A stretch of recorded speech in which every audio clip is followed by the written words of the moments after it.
Welcome to the SoGrow Marketing Council podcast. The SoGrow Marketing Council is a membership organization comprised of growing marketers who want to stay ahead of developments in multiple areas of marketing. This podcast features recordings of SoGrow Marketing Council meetings. Tune in to hear expert marketers share tips and discuss the latest strategies and tools in marketing. To join the next meeting and be part of the discussion yourself, visit sogrowpr.com. That's SOWGROWPR.com and click on the Marketing Council tab. Let's get growing. Welcome to the SoGrow Marketing Council. We are excited to see you guys today, and we're excited to get started. We've got some marketing experts lined up to share tips with us. And the way that the meeting works is that we have people who have submitted tips, and they are going to have 4 minutes to present. And then we'll have 1 or 2 minutes after each presentation for questions and discussion. And this is not like your typical Zoom webinar where you come and you listen to someone and then you take notes and leave. This is participatory, it's interactive, and a lot of times the best tips come out of the discussions that we have after. So, certainly feel free to jump in and ask questions. And then if you all have, if you guys start to get over your 4 minutes, Sarah's just gonna kind of wave at you, or you guys may, hear her timer go off, but, just be mindful. We just want to have enough time for everybody to present today. And I want to just let you guys know how this meeting started. We started years ago with just people asking me, do you have anybody that you can recommend for different services and marketing that we didn't perform? And so I just wanted to really get to know people before I recommended someone. And so I just got together with marketers just to get to know them and to learn from them. And so this is a great place for us as marketers to really build our team. So everybody in this group represents different areas of marketing. And so the idea is that we can stay up to speed on all these different areas of marketing, so we don't have to do the research ourselves. And then we can network, and if we need someone to do web or SEO or video or whatever it might be, you have a whole team of people that because you've gotten to know them in these meetings. You've met with them outside of these meetings for coffee, and you can say, yes, I know somebody who can do those services for you. And so it just really makes us better marketers. So welcome, Trenton, Mara, Richard. Excited to see everybody today. Thank you for joining. So we are going to start with Joel today. So Joel, would you like to introduce yourself? And also, as you share your tip today, be sure to say your name and your company. That way we know who you are, and then just a little, your area of expertise, so we know what area of marketing you're in. Joel, Okay. You want to stop? Yes. Hi, guys. Joel Alpert here from Market Power. Market Power is a business that supports small business and strategy, branding, and marketing. I also have a spinoff called Atlanta Personal Branding and Coaching for individuals who want to accelerate their careers. So I have a bunch of different areas of expertise, and one of them is direct marketing. I almost want to say direct mail, but it's direct mail and it's email. And I'll tell you why it's so crazy for me to want to talk about that today. When we are talking about direct marketing, hi Sarah, this is for you. Wait a minute, can you see this? There you go. Stephanie, this is for you. Stephanie is one who asked. This is a lock, and you can create a lock on your marketing by observing a couple of rules. And I'll come back to this in a second. Why direct marketing now? So we all do email, and we do it better or worse, but doing direct mail is really another tool in the direct marketing arsenal that you really should know about. Why is it good? It delivers a message when you want to your people on time, with an incredible range of formats, colors, embossing, debossing, foil stamp, what have you, folding, and everything. It's a crazy format. It's more flexible than anything. Drops in your hands, you have it in your hands, and you're ready to work with it, and it gets more attention than anything, higher conversion than anything, and it's worth doing. So why the lock? There's 3 things that you need to do, plus a 4th. The 3 things, look at that, it disappears in the green screen. So the first thing you need to do is you need to have your list nailed. Oh yeah, and one other thing, the reason why we want to really think about direct marketing now, it's because of Google. You guys are going to lose your cookies. And I don't mean bodily. I mean in your marketing. We're going to lose cookies and it's coming and we got to be ready to do something else. So if you've got hot clients that you want to reach, it's not going to be as easy to find them. So direct marketing is going to be a tool that I think is going to have a significant resurgence. I already see it with some clients. So the LOC part of direct marketing is the following. This lock list. The first thing you want to do is you want to be able to create a database of people. And there are basically two categories of this. One is compiled or response lists. Those are put together by people. And the other, and you buy them, and they're still available. And the rules are different for mail than they are for email. And the other kind is house lists. House list is one that you've put together. So if you're doing all your social media, you're doing Instagram, your Facebook, your LinkedIn, you want to make that pay off. So I think this is the most effective tool of making those social media tools pay off. So the first one is going to the right audience, it's list. Second is offer or call to action, your CTA. That's really important because that's what people are responding to. You have some reason why I should respond today? Give me a reason. Third is creative. And that's all the format stuff. It's also the headline stuff. It's got to be benefit oriented because it's always got to appeal to me. So don't be amorphous. Just tell me what it's going to do for me. So you have list, you have offer, and creative. Now, I rely on Siri to correct my spelling, and autocorrect always messes that up, but I still know how to spell lock. Okay, so the last element of lock, LOC, is K. And K is, I call it knowledge. I made up this model. So I call the LOCK knowledge part, the K part, the ability to set it up in advance and the back end. The advanced part is you can't sell anything to anybody without good strategy and branding. You've got to go right to the client's interests and you got to have your company branded properly. The part of K about knowledge on the back end is KPIs. And that is just find out what's working better, pay attention to it. You can get some fast feedback from email, apply that to direct mail, and you could be a lot more successful in what you're doing. And maybe you won't lose your cookies. Awesome. Thank you, Jill. So quick question in terms of targeting people. Is this something that works best for a cold audience where they don't know about you and you're just getting, a list of maybe a zip code or a neighborhood, something like that? Or is this for people that you're in communication with that are maybe you wanting to reconnect with, something like that? What do you think works better in your experience? So there's different things that work better in different in different situations. If you've got something that's really hot that goes to an audience, you're going to do fine because you're reaching them at the right time. It's risky to put money into direct mail where you have printing and postage if the list is amorphous, if the list is not targeted. So the more targeted, the better usually, right? But you could also be very, very successful in reaching the right type of people with the right offer. If you're going to attorneys and you have some new directory of I don't know where to find paralegals. I have no idea. But if you had something that's really very much of import to them, they would say yes to it. So it's if it's a personal interest. All right, Ryan, you had a question for Joel? Yeah, just Joel, when you're talking about KPIs, what tools do you like to use to be able to track the validity of a campaign? When somebody is caught making a call, or are you doing links to a website? How are you tracking, what works and what doesn't? What are your call to actions? So any of those, and those are all important. Obviously, the most important one is conversion. So you want them to respond, yes, but you want to make money. That's why we do any of this stuff. So you want them to convert to a customer. So yes calls, and if you get somebody into calls, at that point you're into your drip routine, and maybe you get them then. But basically, I would look at any of that, and the tools that you use are very specific. People have a million different systems that they're using. Sometimes they're good, sometimes they're not, but it's mostly what are you measuring.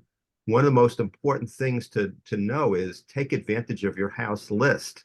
So you are going after the right people, because I have a client who has 39,000 people on his list, and he only wants to get more Instagram followers. And I'm trying to advise him that we need to go after more email and more direct mail. And because every time we do it, it works. So he's still in the mindset of, I need more Instagram followers. So tracking that number is not that important to me. I want to track who we're converting to customers. Great. Thank you, Joel. Appreciate it there. I feel like there are lots of follow-up questions we could do. So maybe you can do another dive next month into that, because I think there's a lot there that we could learn. All right, Sherry, would you like to introduce yourself and share your tip? Yes. Let's see. My name is Sherry Wheat. My business is telesales. For 25 years, we've been on the phones. We're on the phones because businesses don't like to do that, business owners typically. So anyway, my tip for today is, let me see, I need to read, I'm sorry, I'm catching up, is a follow-up phone call within 48 hours after a business event, networking, trade show, etc., helps you differentiate your business and also helps you grow. So we have been doing this for a client, and we find that when we're informal and we're following up either after a networking event or a trade show event, that we are able to generate a deeper relationship with potential prospects and referral sources. So what we recommend is that when people attend an event, they have a follow-up strategy already in place. And that is that you download all of your business cards into an Excel spreadsheet or CRM and get it done quickly. And if you need help, get the support to do that. And then get on the phones to invite those people to an informal coffee, either in person or in Zoom, to a getting to know you coffee. And getting on their calendar, which then could lead to deeper conversations about doing potential business together or referring business to each other. We know that, and I'm a great example of this, we're getting hundreds of emails every day. I don't have time to read them. Nobody follows up on them. I don't get any phone calls, so I don't get a sense of, oh, that person sounds interesting. Yeah, I'd like to talk to them, or yeah, I'd like to learn more. And this basically fills that gap in terms of following up after that initial meeting. Let's see, I want to see if there's anything else, because this is quick. So during that call, if they don't pick up the phone, you can leave a message and follow up with an email. Or you can, if you're able to get them on the phone, ask to meet for either an informal coffee in person or virtual, and get on their calendar for that informal getting to know you better. We've had great success with this. We have a client who is a major networker in the Atlanta area and has given us lists for the last 3 or 4 years.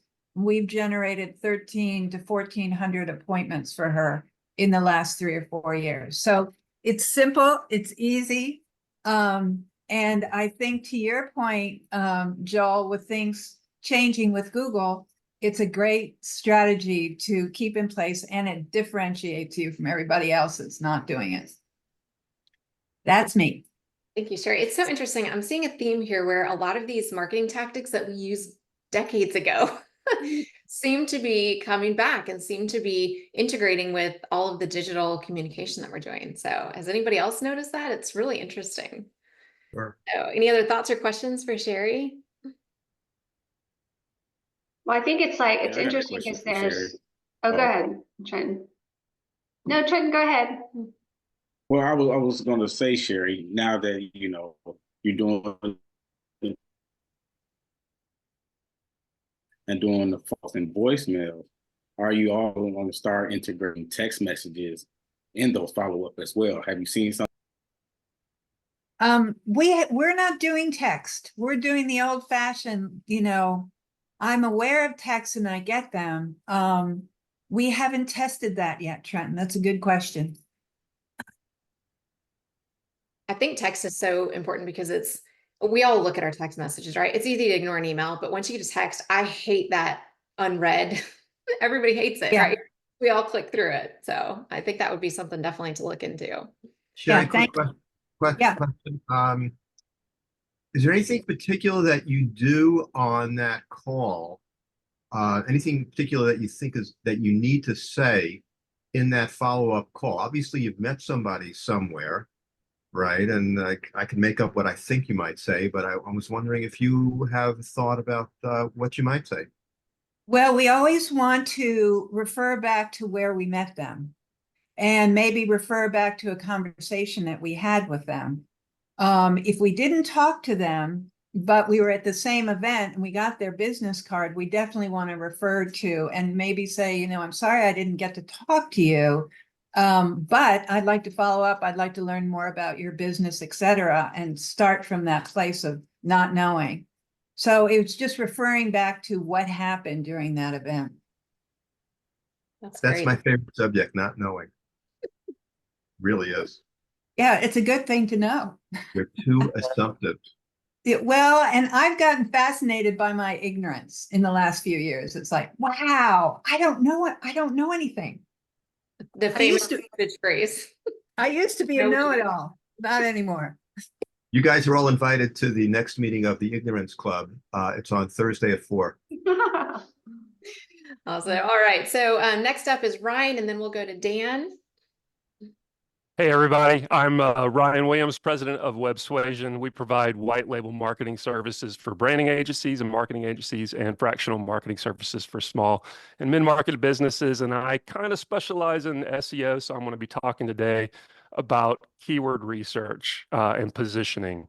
And here's a hill that I will die on. And that's, as marketers and business owners, we think of keywords far too late in the marketing process. We frequently shoehorn that into marketing strategy when working with website content, which is too late. A lot of the marketing assets have been determined by then. Usually the website structure is already in place, and we already have an idea of how, in the client's mind, it's starting to gel what the most important things about that message is. So keyword research and positioning should come in at least by the time we've identified an ideal client. The reason for that is keyword research tells us the search intent of a lead to solve their pain point. And that search intent doesn't really change. The words a prospect types into Google is what's on their mind when they're thinking about a solution to their problem. That won't be any different whether they're typing a search into Google or driving by a billboard, flipping by an ad in a magazine, reading an email, listening to a podcast episode, or watching a long form YouTube video, seeing an infographic on LinkedIn, watching a TikTok reel. It's all the same. Those keywords will resonate because they are already thinking of them. It's like you're reaching into their mind. Excuse me. It's like you're reaching into their mind. So before we develop the messaging or choose the marketing channels that we're going to focus on, and certainly before we structure websites or create any content calendars, we need to have a keyword positioning plan in place. And that'll arm us with a mountain of useful data. Even though the concepts originate with search engine optimization, the reason it works is we have so much historical and reliable search traffic data and pay-per-click data. Very little is tracked as heavily as those activities, especially in an open and non-proprietary manner. Where this gets interesting is when you take the baseline traffic data combined with that pay-per-click data, and you bring in additional data that provides indications of keyword value for the specific client. This will include search competitors and for that term and what they're doing to win the results so that we can do better. But also the data will have extra context on relevance and the stage in the customer journey that that keyword fits. Then you can make informed decisions on how to prioritize and position those keywords. So our goal is to determine what our pillar keywords are. Those are the phrases that best fit our products and services. And then our cluster keywords, and those are the secondary, more long tail keywords that support those pillar concepts. Once we know that, we have a clear path for structuring a website, structuring content campaigns, and mapping content to the different points in the customer journey. And when that's used right, the keyword positioning plan is a living document that gets updated with new ideas as well. So from customer feedback, social media responses, or comments on ads. But we apply that same data evaluation to those new ideas to figure out where they fit best in the positioning hierarchy and ultimately the content plan. Being centered around SEO, of course, the keyword positioning plan tells us a lot about each web page on the site and how it should be structured. It should give you optimized title tag, meta description, image alt tags, URL structure, and content outline for each pillar and cluster keyword target. But here's where it's cool. You can take that content and messaging that comes out of that, and that becomes a script for long form YouTube videos, or could be broken into a series of short form TikTok reels and YouTube shorts. It can be repurposed for drip emails, used in newsletters. The best performing social media posts can be modified into ads. Everything flows from that initial keyword structure. The power of this approach is that it distributes what resonates across all your marketing platforms. 74% of website traffic still comes from traditional search, but more and more common, people are starting to search on whatever app they're fond of. And like you were saying, cookies are kind of going away. They may be replaced. Amazon claims they're going to replace them with something else, but we'll see. But as that happens, people are starting to distribute out into different areas. So using those keywords on every platform that makes sense for the client will broaden our reach and provide some insulation no matter what traffic changes may arise in the near future. That's so great. So as Ryan was talking, I was thinking about where this fits in the marketing strategy, and I can see a line of steps where we all fit. If you think of, like, Rebecca Breetsy's not here today, but she's kind of the foundation of, getting your business organized and having processes and doing things well so that you can actually perform your business well. I feel like Ryan comes in next to kind of figure out, the foundation for your messaging. And then, Joel with maybe branding, Kristen maybe with branding, where you get your messaging and then you get the visual aspect of it. And you just kind of keep going through and figuring out, all of those things. Then you start adding, PR, and then, you get to the point where you're doing the phone calls, and then you're doing the video with Dan and Trenton. Do you see how, like, all of these things start to fit together? And Mickey Mellon is not here today, but he would be the web person for all of that. So this is kind of the idea of this group, as far as, like, we're not necessarily going to do point A to point B for a client all the way, but, having these pieces in place and, having something like Ryan talking about as the foundation for the rest of us helps us do our work better. So I know that was a little bit of a, long-winded way to say that, but I see everybody fit together even in this group today. So thoughts and questions for Ryan. Ryan, what like free-ish type of tool would you recommend for, some of us marketers that maybe don't have a specialist for SEO, but just want to be like looking at some of those keywords, or doing, what are your favorites? If you're actually trying to weight the data, you're going to want to pull, as far as a free tool, you can go into Keyword Planner and pay-per-click, Google's pay-per-click system. And that will give you a lot of information. It's not free, but inexpensive would be Moz is a good tool to get some of that. That's good for the search data. There's a lot of it's good for the ad data as well. A lot of it you can actually just do an incognito search in Firefox, not Chrome, and do a private search in there and start looking around at competitor keywords and getting an idea for the features that are on the page. The more features that are available in certain context will tell you whether it's more informational or whether that's a better keyword for something that is like buyer intent. And then there are other tools that, again, not free, but not too terribly expensive, like SparkTuro, which is a good one for long tail keywords, Answer the Public. There's other sites like that. So those are some good tools that will allow you to evaluate kind of one-on-one each keyword. But I really try to put that into a spreadsheet and do some evaluation that allows you to position the whole thing so that you can have a long-term plan for that. Yeah. I love that, like, core document, the keyword planning. Is that what you Keyword said? positioning document. Yeah. That sounds really great. Awesome. Any other thoughts and questions for Ryan? Yeah, Sherry? Ryan, do you find that most people are following your advice in terms of planning? No, I mean, that's why I'm going to be hitting on this. This is part of my campaign for the next year, because every branding agency that I work with, I have to educate some of them on this, and it takes months because they've built their process around, we just need that before we do the website. And the problem with that is that they've already set the website structure with the client and had all these meetings in place. And those pages that they decided on are great from a branding perspective, but have zero search traction. So then the client goes, well, we want to get search traction as well. And then we want to get SEO strategic organic content traction as well. And we're like, well, but we have to kind of branch off and do this whole sideline of things that don't have anything to do with what you've been working on. So yeah, it's a frustration of mine. Ryan, I have called the thing that we're talking about the difference between a sticker where you're sticking something on later, Yep, and a stick shift where you're driving the game here. So exactly. I totally agree. And it's crazy how many people miss this. And I'm glad to hear that I'm not the only lunatic who's dealing with this stuff. And I think it's because it came out of search engine optimization and the term keyword. It's just not something that we think of as a marketing like essential. It's Yep. like an add-on, and it's not.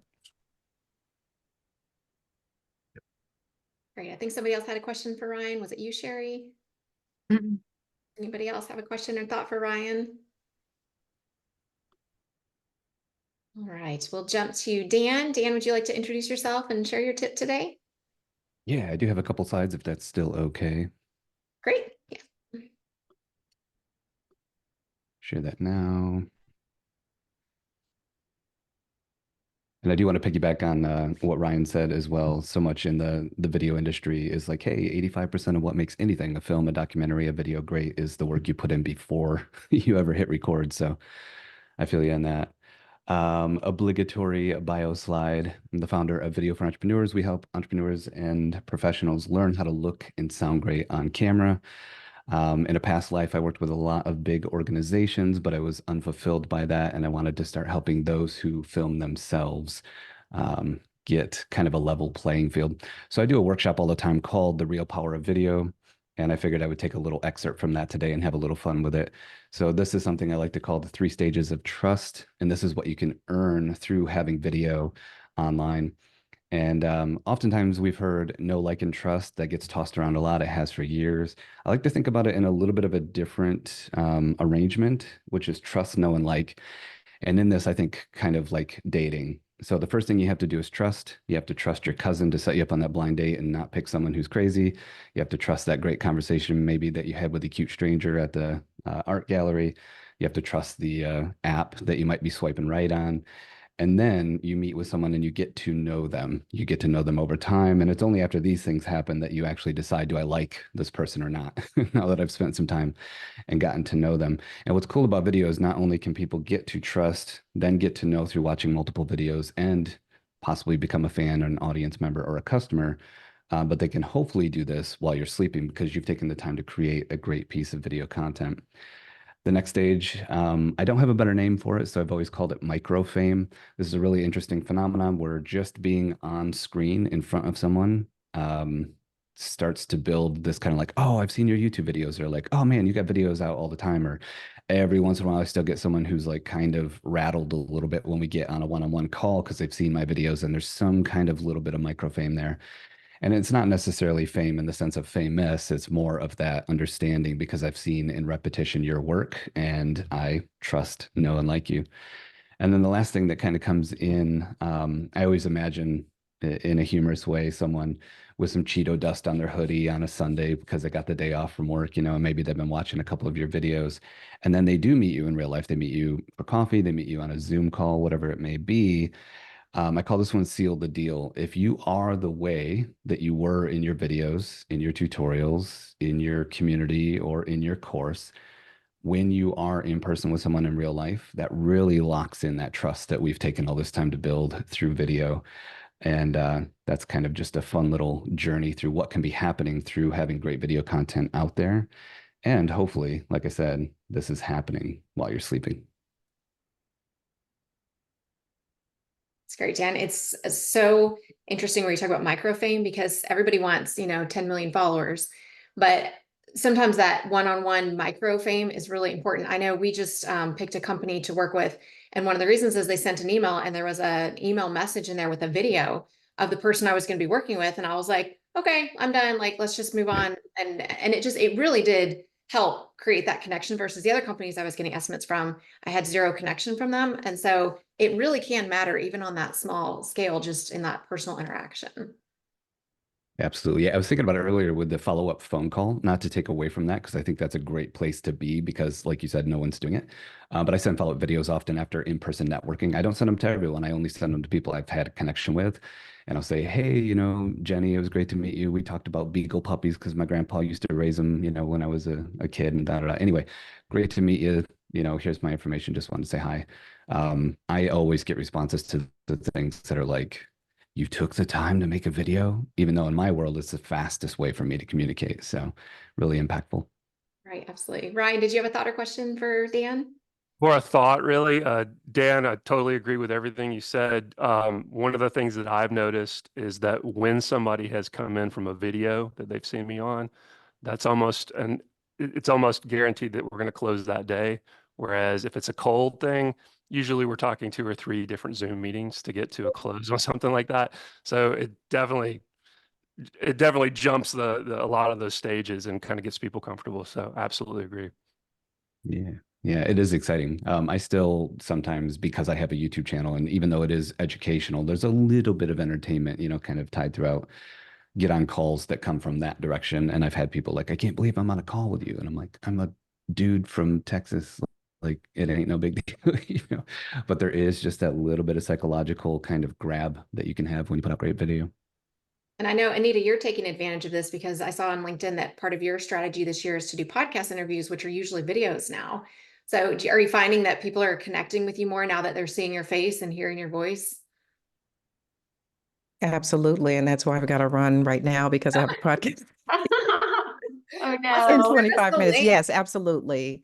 Even on my social media posts, when people see your face, hear your voice, and get a feel for your it factor, that does connect more than an email, more than, sometimes a phone call. Yeah, they want to see you in action. Right. Absolutely. Well, good luck with your podcast interview. Send us a link. We can't wait to see it. In terms of a social media perspective, obviously video is huge. And I saw another stat I was looking through, but like people trust influencers more than they trust celebrities. So like where that used to be, oh, I want my product out there, my business, I want, having those people that have followers and things like that talk about your product is just so valuable. And, knowing how to do good video and, talk about your business and talk about your skill set or talk about your product. And then it works when you're not working, Dan. I love that. Yeah, yeah. It is kind of crazy how powerful that is. There's a lot of times one of our services is like a monthly subscription for editing. So everyone's got everything packaged. They just hand it off for post-production with us. And we often talk about, what's cool about this is we're leveling the playing field. And if you look real close over the last 5, maybe almost even 10 years, you'll see large corporations try so hard to seem human. They're doing everything they can to get, Yes. and then I look at my clients, I'm like, we're already there. All we got to do is put our stuff out. So yeah, Yep. love it. Yeah. I would be curious too, And in terms of the idea, like with these large corporations where you don't necessarily have just one person, but if you get too heavily invested in just one single person in a large organization, you risk if that person leaves, your brand goes away. So I'm curious, in a situation where it's a larger firm, would you recommend having multiple people as part of the brand, or is it more of just you just kind of have to deal with that person? If they leave, then you just have to rebuild. What's your thought on that? We don't bump into it too much nowadays because we've so specifically, starting 7 years ago, moved to helping individuals, smaller companies, or smaller departments within small to mid-sized companies. But that's totally what I would say if I was still in that zone, would be like, let's get the team on board.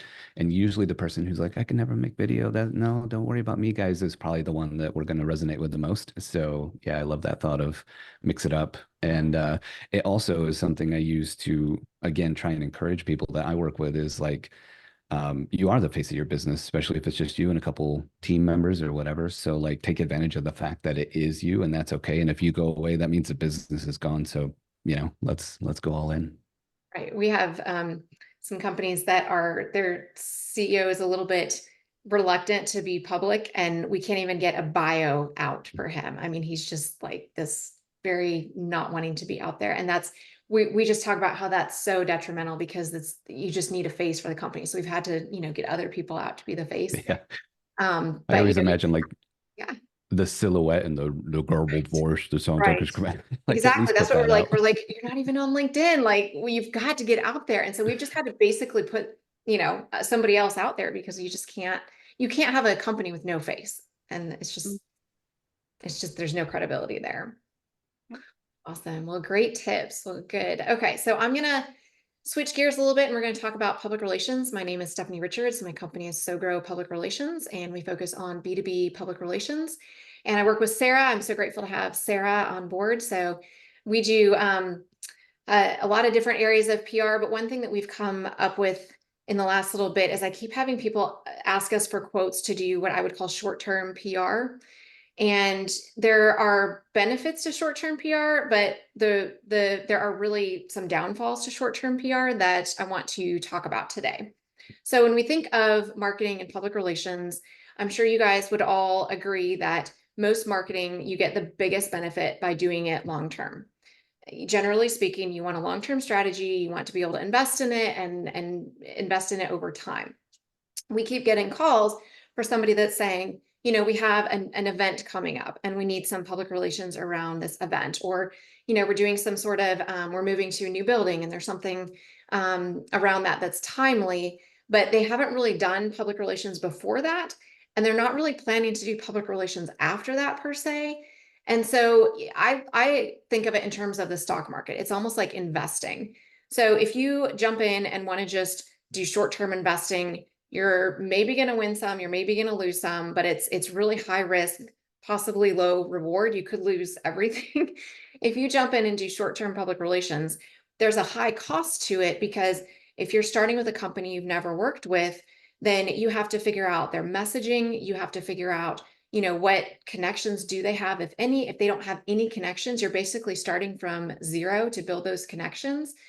And usually there's a timeline where it's like, okay, we need this done in like 4 to 6 weeks. And to even pull lists for that and get editorial calendars and put together messaging and develop story ideas, all of those things take time.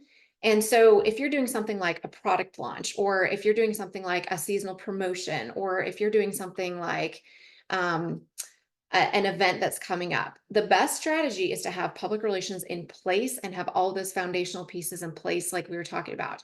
Like we were talking about with Ryan, having your keywords already done, having your branding and your messaging already in place.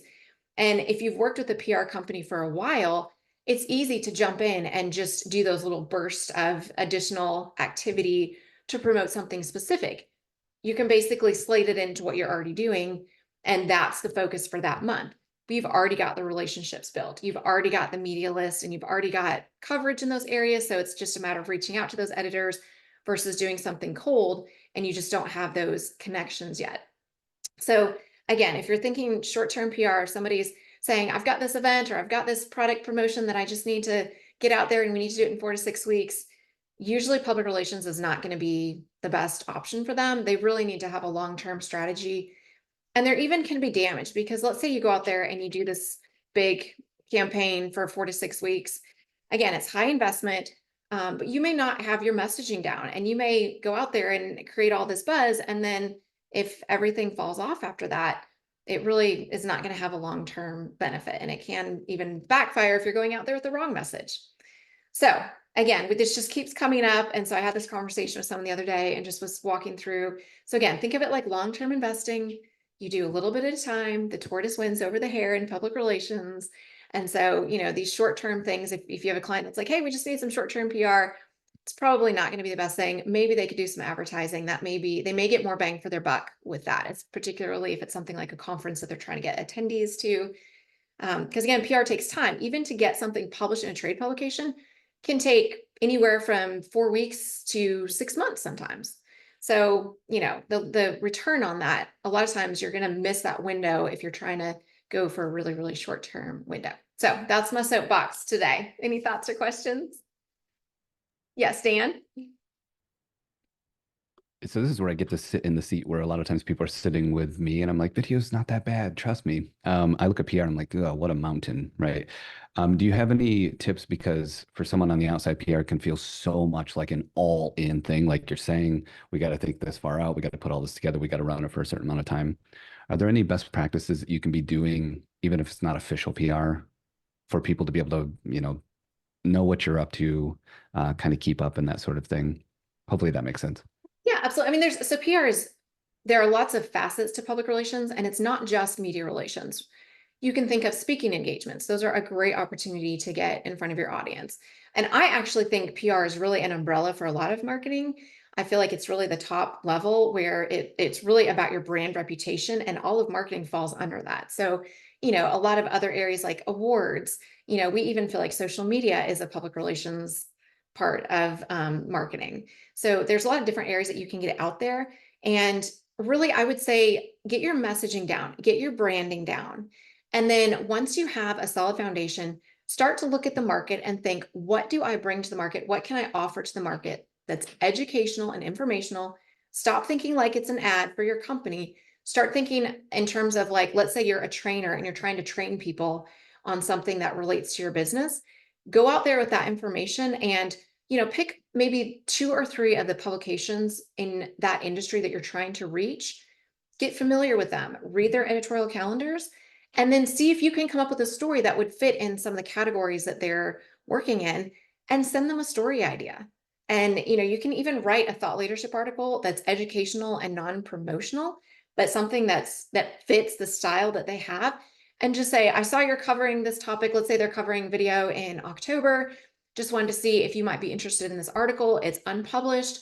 It would be an exclusive. It's educational. And I use the term, it's vendor neutral. And that way they know you're not trying to promote something. And just, you can find editors' information on the website usually, or you can pick up the phone, like Sherry says, pick up the phone and call. And, just start with 2 or 3 editors and just build a relationship. And even having something published in 2 or 3 publications is huge. Ryan, did you have a question? Really kind of adding on to Dan, but when you're talking about building relationships, like you said, if a client doesn't have any relationships, that's more work for you guys to have to start from ground zero.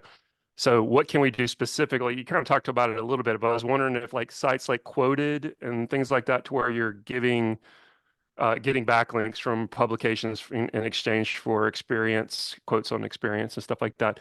Does that help at all? Or what is the best approach other than just like really going after them and writing full articles for them, like to build those relationships with publications?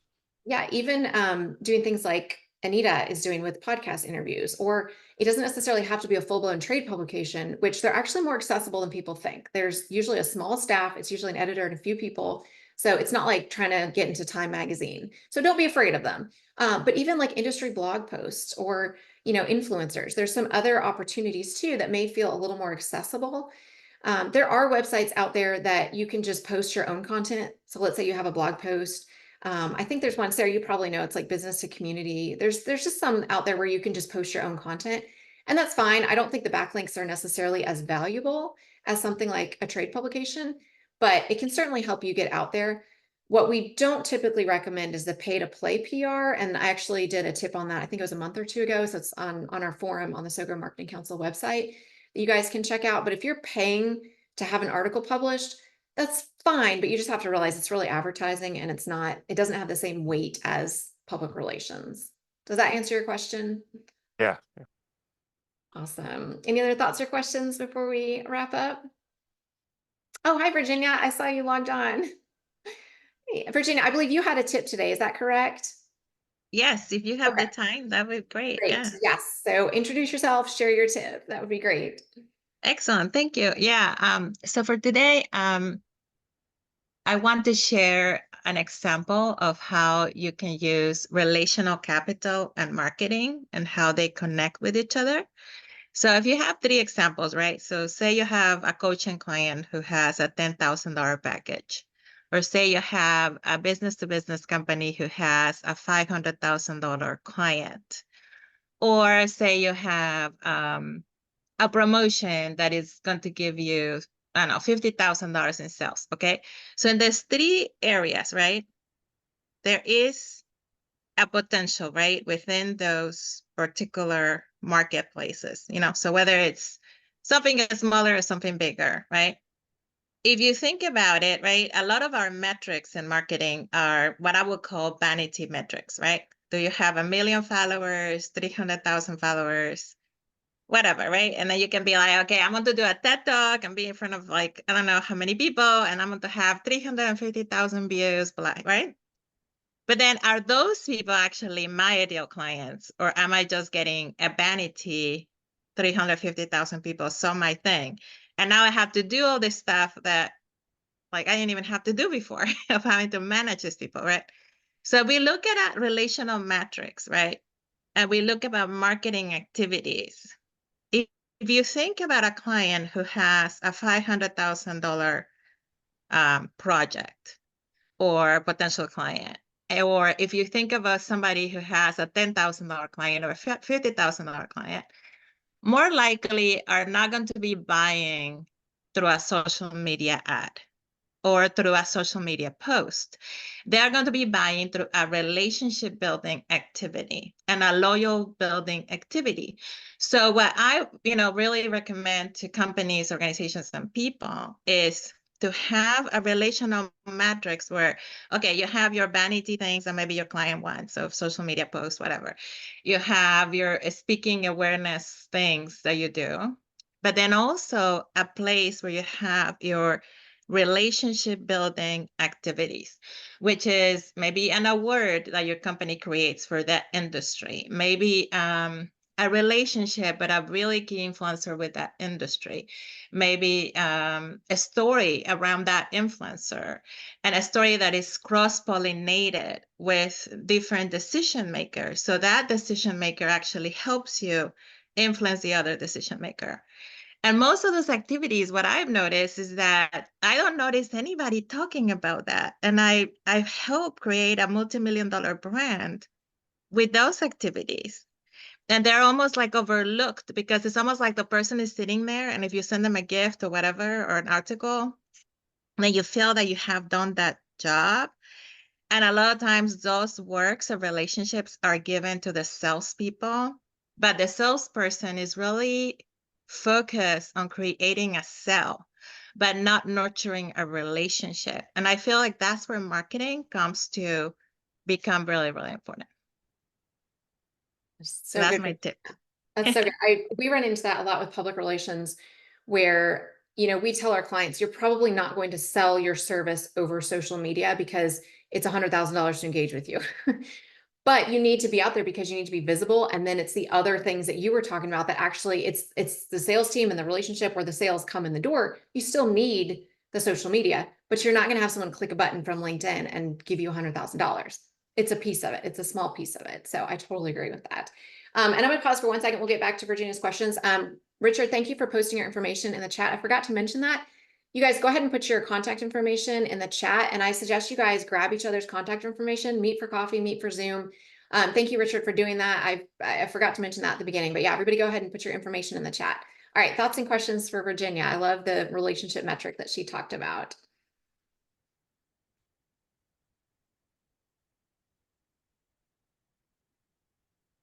I think those were just really good reminders of like those it's all about relationships. And even Dan was talking about simple things he could do, or that, people could do to incorporate public relations like awards, partnerships, charity work.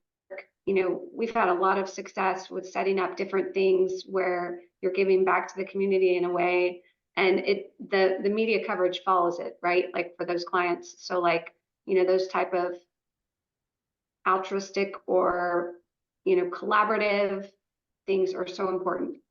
Thank you, Virginia. Thank you, Sarah. Dan, it looks like you have a question. Yeah, kind of to add on to that, I'll say thank you as well. In the work we do, there's like content and then there's like energy and time. And on one side, it's like build an audience organically. Hopefully 10,000 people, 1,000 show up, 100 pay attention, 10 buy, and you run that process over and over. And so many people I work with think that's the only way. And I'm like, but over here is a body of work. So we can take that same content, but put that energy and time into getting that in front of people who already care about what you're talking about. And I think the middle of those two things is exactly what you were mentioning, which is building relationships.